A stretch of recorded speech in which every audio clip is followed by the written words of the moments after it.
सागर राय जी। अगर राधे राधे महाराज जी। महाराज जी, क्या भगवत प्राप्ति के लिए नाम जप के साथ दीक्षा लेना जरूरी है? क्या सबको दीक्षा आवश्यक है? जैसे हम दीक्षा ले लेते हैं तो फिर गुरु के अनुशासन में हमारा जीवन हो जाता है। हमारा मन एक तरफ चला जाता है कि हमारे वो गुरुदेव हैं और हमारी ये उपासना है। नहीं तो मन की जो दशा है वो बड़ी विचित्र है। कभी ये धन प्रिय लगता है, कभी वैराग्य होता है, कभी स्त्री प्रिय लगती, कभी वैराग्य प्रिय लगता है, कभी जंगल में रहने का मन होता है, कभी भोगों में रहने का मन ऐसे चलता रहता है, चलायमान है। तो मेरे मन पर अनुशासन कर सके वो गुरुदेव। गुरुदेव ने जो आज्ञा करी, गुरुदेव ने जो उपासना दी, मेरे गुरुदेव।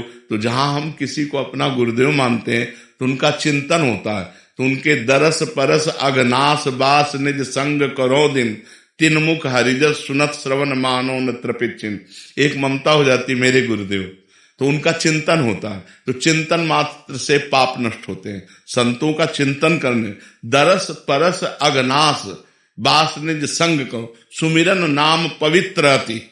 उनका सुमिरन करना, उनका नाम चिंतन आ जाना, उनका रूप चिंतन आ जाना गुरु जी का, इससे सारे पाप नष्ट हो जाते हैं। और ध्यान मूलम गुरु मूर्ति, पूजा मूलम गुरु पदम, मंत्र मूलम गुरु वाक्यम, मोक्ष मूलम गुरु कृपा। इसलिए जो नाम जप करते हो उसी को गुरुदेव के द्वारा जब मिलता है तो उसकी विशेष महिमा होती है। और गुरुदेव के द्वारा मिला ही हुआ है। जैसे आप राधा राधा रट रहे हो तो कहीं ना कहीं किसी संत के मुख से राधा नाम सुना, तभी तो रट रहे हो, तो हो गई दीक्षा, मान लेना चाहिए। जैसे पूज्य श्री कबीरदास जी को हमने पढ़ा कि रामानंदाचार्य जी से दीक्षा लेनी थी और वो संभव नहीं हो रही थी, तो वो काशी के घाट में सीढ़ियों पे लेट गए। तो 4 बजे तड़के गंगा स्नान करने जाते थे, वो अपने चिंतन में थे, तो पैर पड़ा कबीरदास जी की छाती में। जी देखा उनका बेटा राम राम, बोले गुरुदेव राम राम, बस उसे ही दीक्षा मान ली और बड़े सिद्ध महापुरुष हुए। तो अब जैसे कहा जाता है राधा राधा रटो, अब मान लिया राधा राधा ये हमारे गुरुदेव और इनके मुख से निकला हुआ राधा नाम, हो गई दीक्षा। मानने की है, और एक कंठी बंधा लो, तिलक लगा लो और मनमानी आचरण करो तो कोई शिष्य हो गए क्या? वो तो नरक जाना पड़ेगा। पापाचरण करो तो नरक जाना पड़ेगा। बात समझ पा रहे हो? दीक्षा का मतलब होता है किसी संत से अपनापन हो जाना, किसी संत के अनुशासन से हमारा जीवन पवित्र मार्ग में चले, उसे ही दीक्षा कहते हैं। महाराज जी, कुछ लोग घबराते हैं कि फिर हम एक नियमावली में बन जाएंगे, फिर एक मतलब क्योंकि मन का हाँ, अगर आप किसी संत की नियमावली में बन जाएंगे तो माया से मुक्त हो जाएंगे। अगर आप संत की नियमावली में नहीं बनेंगे तो माया अपनी नियमावली में बांध लेगी, और माया जिसको बांध लेती है उसकी दुर्गति करा देती है। तो इसलिए जरूरी है किसी संत के आदेश उपदेश के अनुसार हमारा जीवन हो, हम मनमानी आचरण न करें तो बहुत बढ़िया जीवन हो जाएगा। आप खुद देख लो, किसी संत से जुड़ के देख लो आपका जीवन कैसा हो जाता है, और जो जुड़ रहे हैं उनका जीवन कैसा हो रहा है, जब वो नहीं जुड़े थे तब उनका जीवन कैसा था। वो तो परिवर्तन होता है बच्चा। लोहा कभी सोना नहीं बन सकता, पर पारस के स्पर्श से सोना बन सकता है। तो पारस है संत जन और समाज है जैसे लोहा। तो संत जन जब उनको वाणी के द्वारा छूते हैं, दृष्टि के द्वारा देखते हैं, हृदय से संकल्प करते हैं, तो समाज का परिवर्तन शुरू हो जाता है। जहां राक्षसी वृत्ति थी वहां दैवी वृत्ति आ जाती है। जहां क्रूर हिंसा का भाव था वहां दया का भाव आ जाता है। बड़ा परिवर्तन समाज में होता है संतों के द्वारा। जो भगवान के कृपा पात्र जन होते उनके द्वारा समाज का बड़ा सुधार होता है। तो संत हमारे गुरुदेव हैं, और जब हम उनसे ममता कर लेते हैं तो हमारा मंगल हो जाता है। हमें डर लगता है कि यार हमसे कोई गलती हो गई, उनके सामने जाएंगे, वो जान जाएंगे, वो डांटेंगे। नहीं भाई, हम गलती नहीं करेंगे, हम कोई पाप नहीं करेंगे, तो हमारा बचाव हो जाता है। और ऐसे जैसे मन में आया मन मानी तो भजन कर रहे हैं, कभी भोग भोग रहे हैं, कभी जो, क्योंकि मन ही है। अब मन के ऊपर शासन कौन करे?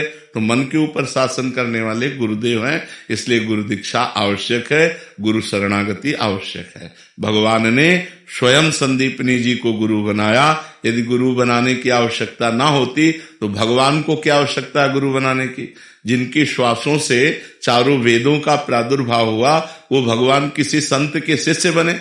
अरे संत तो उनके चरणों का भजन करके संत बनते हैं। तो संदीपनी जी के शिष्य बने ना भगवान श्री कृष्ण। विश्वामित्र वशिष्ठ जी का उपदेश स्वीकार किया ना भगवान श्री राम जी ने। तो ये विश्वामित्र जी के चरण चापे भगवान राम ने। तो विश्वामित्र जी क्या, उन्हीं के भजन से तो हैं, लेकिन भगवान ने संतों को गुरु माना। जी संजीव बलिया जी। आदर्श महाराज जी, आपका सत्संग सुनने के बाद मुझे एहसास हुआ कि मैंने अपने जीवन में कितने ही पाप किए हैं। मुझे एक ऐसे अनुभव होना शुरू होगा जिससे ये समझ आएगा कि मेरे इस जन्म के पाप कटना शुरू हो गए हैं और यहाँ कट गए हैं मेरा जो मैंने नाम शुरू किया। हाँ, जब भजन बढ़ना शुरू होगा तब, जितना भजन बढ़ता जाए उतने समझो आप निष्पाप होते जा रहे हो। और पापवंत कर सहज स्वभाव, भजन मोर ते भाव न काऊ। पापी पुरुष का लक्षण होता है उसे भजन अच्छा नहीं लगता। जितना अधिक भजन होने लगे उतने आप पवित्र होने लगे। 24 घंटे भजन होने लगे, आप पूर्ण पवित्र हो गए। जन्म जन्म के आपके पाप नष्ट हो गए, आप निष्पाप हो गए और इसी जन्म में भगवत प्राप्ति हो जाएगी यदि हर समय भजन हो रहा है।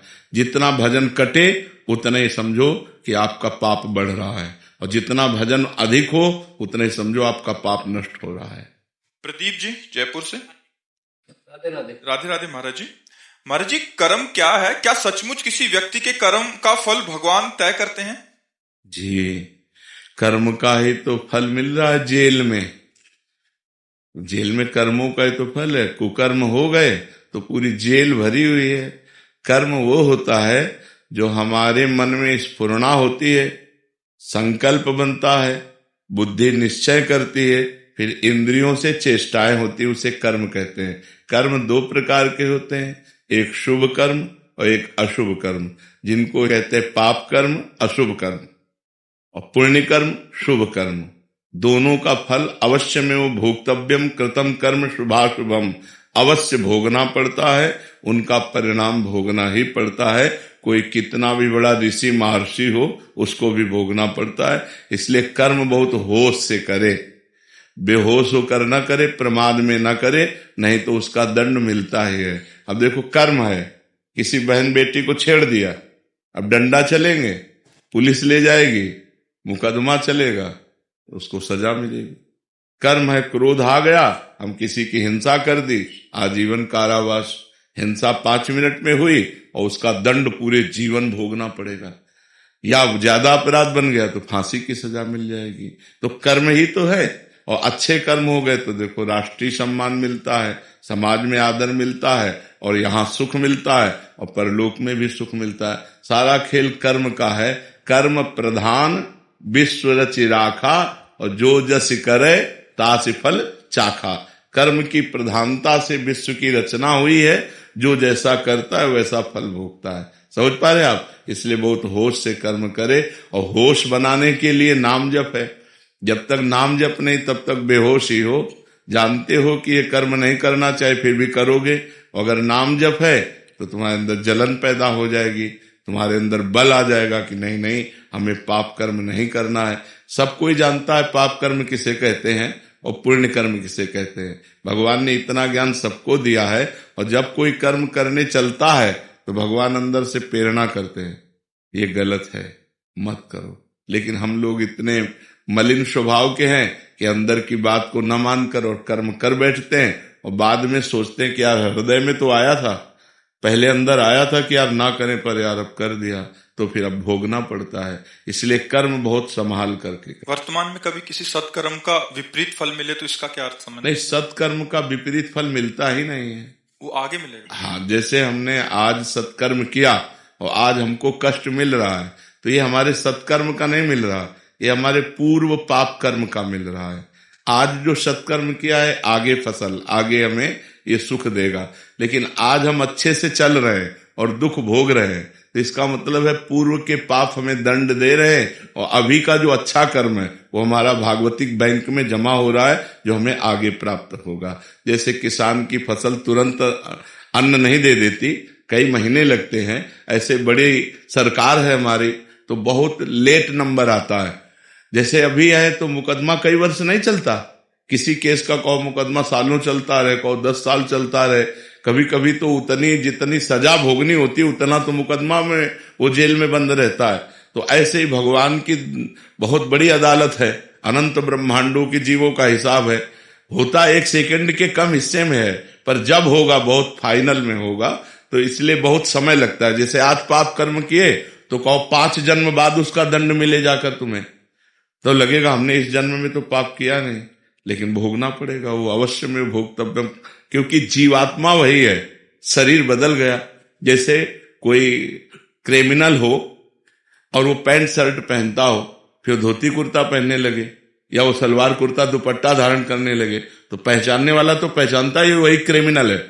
तो भगवान तो जानते नहीं ये वही जीव है जो पूर्व जन्म में पाप कर्म किया है, तो उसको वही दंड दे देते, जाओ तुम्हें ये भोगना। अब इस जन्म में उसने कोई पाप किया नहीं वैसा, लेकिन पूर्व जन्म का पाप कर्म आकर उसे दंड देता है। जैसे संतों को है, मान लो कोई बचपन से संत है, देखो रामकृष्ण परमहंस जी के गले में कैंसर था, भाई जी हनुमान प्रसाद पोद्दार जी के उदर में कैंसर था, बड़े बड़े संतों को बड़े बड़े कष्ट भोगने पड़े, क्योंकि पूर्व में किया हुआ पाप भोगना पड़ेगा। भगवान को भी भोगना पड़ा, वो कानून से अलग नहीं रहते।